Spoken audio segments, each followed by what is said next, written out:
3 अक्टूबर को देश के 6 राज्यों में विधानसभा के उपचुनाव होने हैं, जिसके लिए सभी दलों ने कमर कस ली है और अपनी अपनी जीत का दावा कर रहे हैं। लेकिन महाराष्ट्र में बीजेपी ने ऐसा फैसला लिया है जो इस बात का संकेत है कि बीजेपी को हार का डर सता रहा है।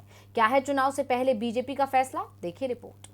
3 अक्टूबर को होने वाले उपचुनाव पर सभी की नजरें टिकी हुई हैं और खासकर महाराष्ट्र पर सभी का ध्यान है, क्योंकि शिवसेना में हुए दो फाड़ के बाद ये चुनाव बेहद अहम माना जा रहा है। लेकिन चुनाव से पहले ही उद्धव ठाकरे जीत के नजदीक पहुंचते दिख रहे हैं। दरअसल भाजपा ने महाराष्ट्र की अंधेरी पूर्व विधानसभा सीट से अपने उम्मीदवार मुरजी पटेल का नाम वापस ले लिया है, जिसके बाद शिवसेना के उद्धव ठाकरे गुट की कैंडिडेट ऋतुजा लटके का निर्विरोध चुना जाना तय हो गया है।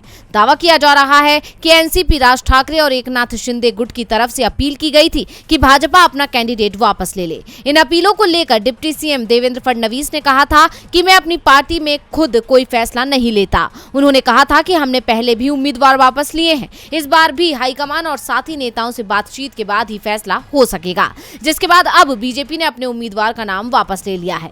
ऐसे में उद्धव गुट इस सीट पर जीत के करीब पहुंच गया है। वहीं बीजेपी का इस तरह नाम वापस लेना उसके डर को जाहिर कर रहा है, क्योंकि बीजेपी उपचुनाव के मैदान में अलग थलग पड़ गई, जिसके बाद बीजेपी को नाम वापस लेने में ही भलाई लगी है। इसके अलावा बीजेपी के फैसले को नागपुर पंचायत समिति के चुनाव से जोड़कर भी देखा जा रहा है। दावा किया जा रहा है कि नागपुर में मिले झटके से बीजेपी को यहां भी अपनी हार का आभास हो गया, इसलिए पार्टी ने पहले ही मैदान छोड़ दिया। बता दें कि बीजेपी पंचायत समिति के अध्यक्ष का एक भी पद नहीं जीत सकी। वो इन चुनावों में उपाध्यक्ष की केवल 3 सीटें हासिल करने में सफल रही। कांग्रेस ने जिले में अध्यक्ष के 13 में से 9 और उपाध्यक्ष के 13 में से 8 पदों पर जीत हासिल की। ऐसे में अपने ही गढ़ में बुरी तरह हारी बीजेपी अब दूसरी हार नहीं झेलना चाहेगी, क्योंकि इससे पार्टी की छवि को नुकसान होगा और बीएमसी चुनाव पर इसका असर होगा। डीवी लाइव की रिपोर्ट।